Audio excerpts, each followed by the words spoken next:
I couldn't be more proud of these women. What a second half performance. Only 5 players. That's all they had. And they were absolute warriors tonight, beating a top 15 team.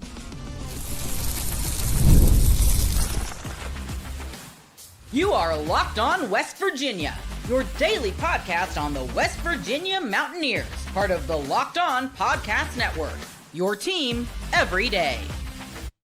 What is up, guys? Welcome back in. My name is Mountaineer Paul. I am your host. This is Locked On West Virginia. Oh my gosh, guys, I'm so proud. I missed the first half of this game because I was recording and doing some work, and I meant to watch it. And just with everything going on with the brawl, we got football tomorrow and everything. I missed it, and I apologize for the women. I try to watch all the games, but I messed up. I missed the first half. I missed the bench clearing brawl, but I did not miss the second half. This legendary performance. Let me catch you guys up if you're just getting in here. By the way, thanks for making Locked On West Virginia your first listen. This is our third video today. I appreciate you guys for all the support. This is a big one for them. This is a top 15 Duke team that's really good. West Virginia came into this game. I interviewed Coach Kellogg in the offseason, which a lot of you guys know. Very proud that he came on the show. You know, he's one of the best coaches in the country. 27 wins or more, 3 straight years at West Virginia. And they felt really slighted not being ranked coming to this season. I'm going to tell you that right now. Not only did they return Jordan Harrison, one of the best guards in all college basketball. Yes, they lost J.J. Quitterly. We know that. But they returned Jordan Harrison. They returned Sydney Shaw. They brought in Kira Wheeler. Sydney Riviere is going to be here. They got a bunch of nice transfers. And they felt like they were going to be better and a little less reliant on J.J. And they are. So for them not to be ranked coming into the season was already a travesty. We already knew that. We knew they were going to be undefeated going to this Duke game, or at least most of us did on the outside. Maybe they didn't think that. So when I checked the score right after I spoke with Fox Sports' Connor Onion earlier, and that was a 23-20 halftime, and I tuned in right after the bench is cleared. Well, the bench cleared for West Virginia. Duke did what you're probably coached not to do, and they stayed on their bench. Now, this was West Virginia basically at home, right? This was at the Greenbrier, and there was a lot of emotion involved, and there was a shoving match. So let me kind of get you the details of how we got here. So 23-20 halftime, that's where you really need to start at. That's where this story begins. The game's more than just that. The second half, but everything really erupted after the second half. So right before halftime against Duke, which is ranked 15th, Jordan Harrison drew a flagrant 2 for initiating contact, and it sparked a shoving match to where West Virginia's entire bench ran onto the floor. They didn't make any contact from what I saw, but by the rules, you are to be ejected. Now, most of the time you get a warning from from my understanding. And I called a few people to ask about this. I called a friend who's a high school referee, and he said typically it's really up to the referee. They could have warned them, and ejected 1 or 2 if they wanted that maybe got a little too close. I haven't watched the footage back, but only once. And so I don't have a great opinion on, did they go too far or did they do something they shouldn't have done? At the end of the day, you're not supposed to step over that line, and they did. So for now, I'm going to hold off on arguing the point about whether they should have been ejected or not, or disqualified, if you will, until further notice, until I understand more. And maybe I can ask Coach Kellogg about this. But beyond that, West Virginia is down to 5 players. And Coach Kellogg said after the game, well, we only had 2 minutes to figure out what the hell our game plan was going to be. So they're left with a skeleton squad. Sydney Shaw, Celia Riviere, Riley Mikuleski, the transfer, Sydney Woodley, and Logan Johnson, another transfer or freshman. I can't remember which one. So you're trailing 23-20 against the 15th ranked team in the country at halftime. You're already at a big disadvantage. And then you lose your entire bench and you only can play with 5 players. That's what you're telling me? Shocking, to say the least. West Virginia dominates the third period. Absolutely comes out and dominates the third period. Coach Kellogg said it galvanized them. They were galvanized by that. I'd say so. What a third period performance by this team. I can't tell you how proud I am of them. Could have went the other direction. You could have packed it up and said, you know what? We caught a bad break in that one. Anybody would have given them a pass on losing this game. I would have. I absolutely would have. West Virginia went on a 32-4 run, bridging the halves. Not 32-4. Sorry. That's a different stat. I think it was 23 points or 24 points in the third quarter alone they scored. So obviously they jumped out to a lead. But they still only had 5 people. And that's the difficulty of it. So, I give a lot of credit to Coach Kellogg. They still played their game in this, which is shocking to me. I couldn't believe they continued to press, but they continued to press. It got Duke on their heels, and they were able to pull away in the second half, which I watched every second of with bated breath. Duke got within 7 at one point. I think they got within 4 at one point. It was either – I know they got within 7. I think they got within 4 at one point.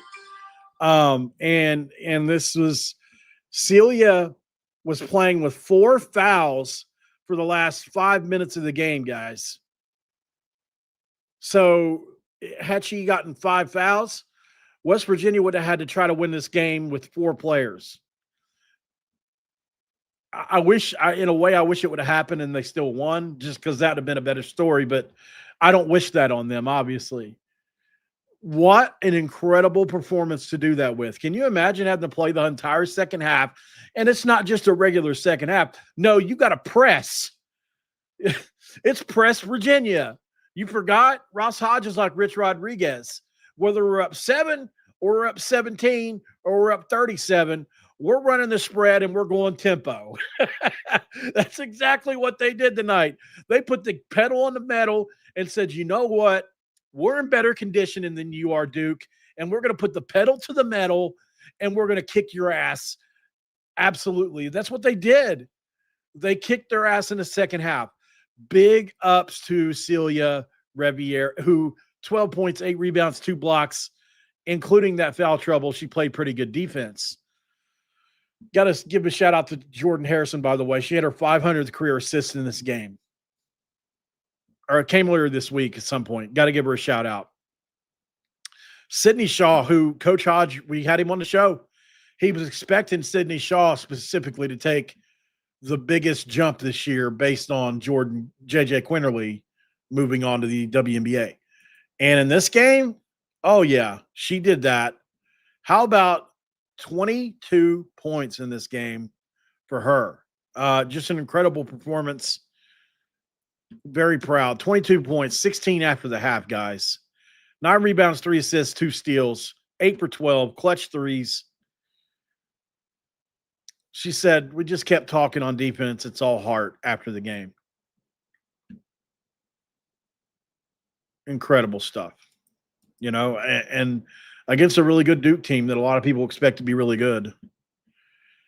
This is a legendary one here, man, and I couldn't be more proud of this team. We're going to go to break and talk about the future for this team because, when I had Coach Kellogg on earlier, and maybe I'll try to get him back on here this week. I think it'd be good. This is great timing. Obviously, this is a big story. Maybe we can get him on to talk about it. With your all's help, I'll need you to tag and I'll need you to repost. But I could text him, but I want him to know that we're supporting him on this show, right? That's it. So, okay, so we'll go to break really quick. We'll come back and talk about the future because this team, you just beat a top 15 team with 5 players, and not even your best player was on the floor. One of your best, anyway. What is the ceiling for this team? Because this is a team that's in a total. This is what we hope Ross Hodge is at in 2 or 3 years. They're there. Is this team capable of winning the Big 12 and maybe going to Elite Eight? Talk about that next. This episode of Locked On West Virginia going to be brought to you by DoorDash. Right now with DoorDash, guys, we got to tell you, time to look back and crown this week's MVP on Who Delivered, powered by DoorDash. Just like you can win every Saturday with DoorDash Streaks, saving more every time you order. These players delivered when it mattered most. Let's break it down. For West Virginia, Celia, Riviere, and of course, we got to go with Sydney Shaw, delivered in a big way because of the performance they put on tonight. They are absolutely killing it. And when the pressure was on, they came through. No hesitation, no delay. If you've been watching week after week, this performance wasn't a fluke. Both those girls have been on a streak, playing really well for the Mountaineers. And just like Sydney Shaw, just like Celia Riviere, are playing well for West Virginia and delivering. DoorDash delivers your Saturdays with DoorDash Streaks. You save every time you order, every Saturday you order. So stack it up all season. You can save up to $250 in bonus bets, or not bonus bets. I'm reading FanDuel's thing now. $250, including 100 DoorDash credits. Order this Saturday. Keep the streak alive and fuel your game day only with DoorDash where the terms apply. Promo code through 11/18. We're back. Segment 2. Thank you so much, guys, for joining in to talk a little West Virginia women's basketball. What an upset tonight over the Duke Blue Devils, and you love to see that. Benches clear. Well, I say benches. It was really technically just the one bench. So, it's a little bit of a misquote on that. But either way, it's really kind of eclipses, or, encapsulates what happened there. And, this is a team that Coach Kellogg is very bullish on coming into the year. I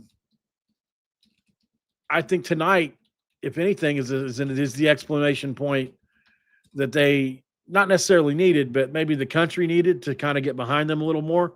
You're 4-0 now, obviously. And you've got App State, you've got McNeese, you've got Villanova, Mercyhurst, Texas Southern, Georgia Tech, Texas A&M, Houston, Kansas State, Texas Tech, before you finally get to a ranked team in Iowa State. So this is a team that, in my opinion, and you're not, are you going to go undefeated? No.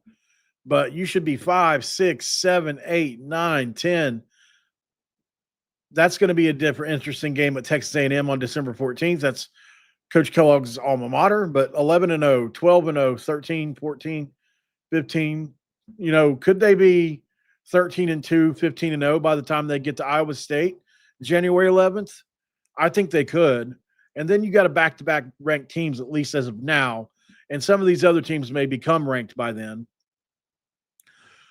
But, when you look at this schedule, they've only got, as of right now, 5 ranked teams left on the schedule. And one of these teams I would consider in Baylor capable of beating them, actually. Baylor's really good again this year. Outside of that, this West Virginia team should absolutely be in the top 15. I don't know why they're not ranked. I mean, this is a team that won 27 games last year and returned a really, really strong nucleus. So, it's like in 2007, that team came back, and imagine that team in 08 wasn't ranked for West Virginia football or something. Similar to that, seriously. Like, this team should be ranked, and I mean, they will be after tonight. They can't deny them. But this was a massive performance by them. One of the most incredible performances I've ever seen in a second half of a game, because, when you're used to rotations, you're used to rotations. I mean, they've got bigs playing in that game, right? Like, they've got legit post women in this game that aren't used to playing the entire second half like that. And you couldn't tell. I got to give them so much credit for how the stamina, the shape they're in, the way they played the game, the way that Celia had to play the last 6 minutes of the game. because let me just tell you, was not easy for her at all. I can promise. You could tell this was a tough performance for them. This team's really good. Like I said, I think this team's got potential to absolutely. They're definitely going to get um, to the tournament. Um, but you know, I don't know how far beyond. I mean, that's up for debate, I suppose. But I would, I would imagine that they've got a shot to make it to the Sweet 16 at least. They're that good. That defense, man. It's been something they've done for a few years now, so it's not like a shock. But gosh, man, they just do what they do, and it's always such an impressive thing to see for me. And I am so glad that they did what they did tonight because the country needed to see it.